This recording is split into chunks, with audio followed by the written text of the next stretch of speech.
The boundaries are broader now, but we were talking about that when you know the first record with Brooks and Dunn, you know, I think they just continue to expand.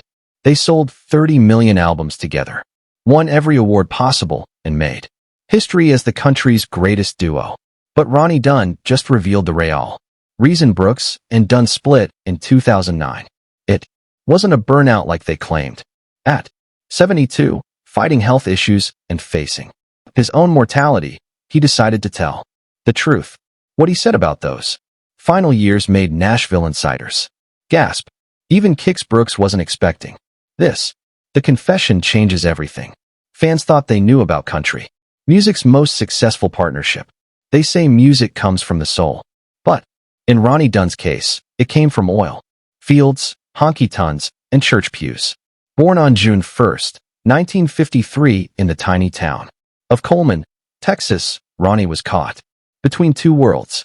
His father was a rough-edged truck driver who played honky guitar, while his mother filled their home with gospel and strict Baptist values. One minute, Ronnie was watching his dad play in smoky bars. The next, he was in a church choir on Sunday morning.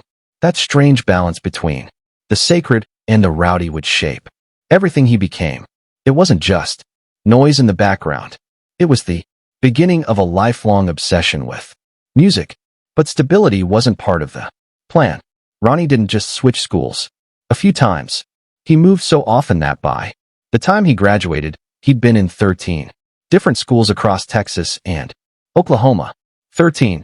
That meant 13 new sets of friends, teachers, rules, and local radio stations. One town might be into country, another all about gospel or blues. This constant uprooting didn't break him. It expanded him. He picked up different sounds and styles like souvenirs. Each school added something new to his ears, and along the way it gave him something most artists never get: range. Real, earned range. While other kids were dreaming about electric guitars, Ronnie picked up something most country stars never touch: the saxophone. He joined his school's band, learning how melodies moved and how rhythms hit. It wasn't glamorous, but it was training. Meanwhile, at home, his father would come back from a long haul or a day in the oil fields, dead tired, but still ready to show Ronnie a few chords.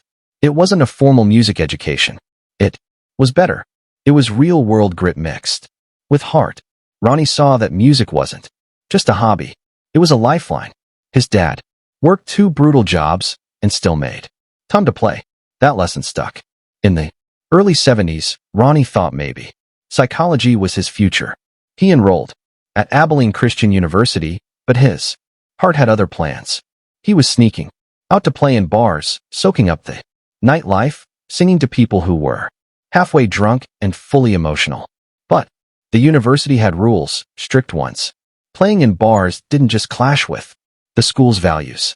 It got him kicked out. That was the moment he could have cleaned up, gone back to school, and played it safe. But he didn't. He doubled down on music even when it meant losing everything else. Still, that didn't mean he turned his back on faith. While he was still in school, Ronnie served as a youth minister and music leader at a small church in Aoka. He wasn't just playing music. He was leading worship, guiding people, helping them feel something deeper. That experience didn't just influence his voice, it shaped his soul. Gospel wasn't just a genre to him. It was home. You can still hear it in how he sings. The ache, the hope, the fire. By the early 80s, Ronnie had relocated to Tulsa, Oklahoma. If Texas gave him his roots, Tulsa gave him fire. The city was buzzing. Clubs like Tulsa City Limits were packed, and the music scene was a wild mix of country, blues, and southern rock. Dunn was in the thick of it, performing night after night, sometimes for crowds of over 2,000 people. It wasn't glamorous. It was a grind, but it was also the perfect testing ground. If a song didn't make people dance, it was dead. Simple as that.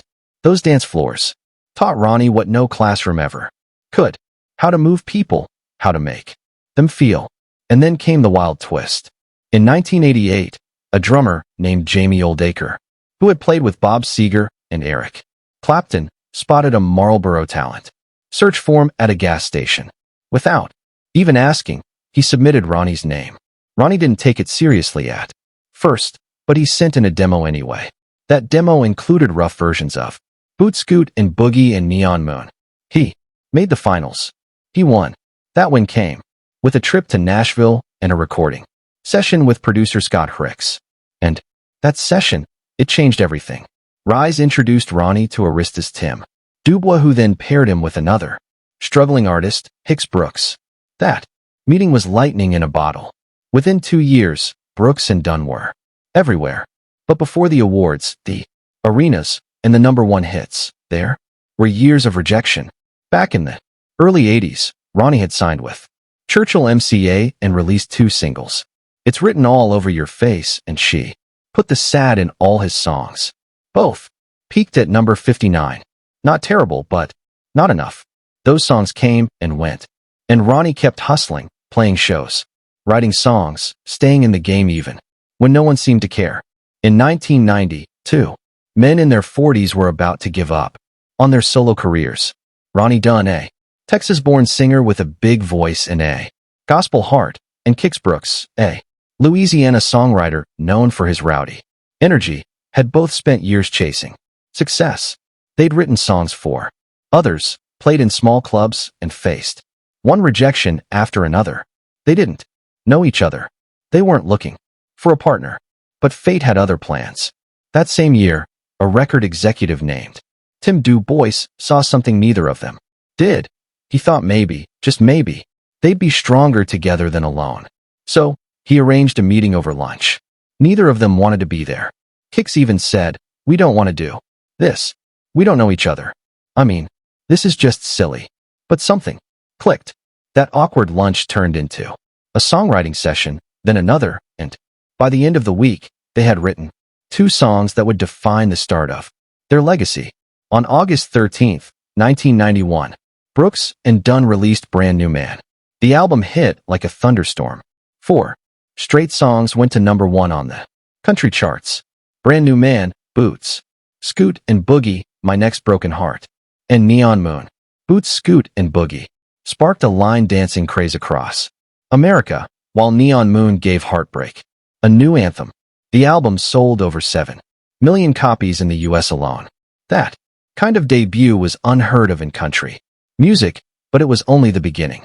Their success wasn't just about hit songs. It was about contrast.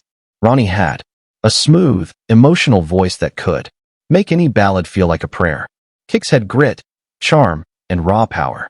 Their voices shouldn't have worked together, but somehow they did. Ronnie could carry a slow song, and Kix could light up a stage. Together, they covered nearly 3 octaves, blending emotion and energy in a way no one else could. Even their writing was fast and electric.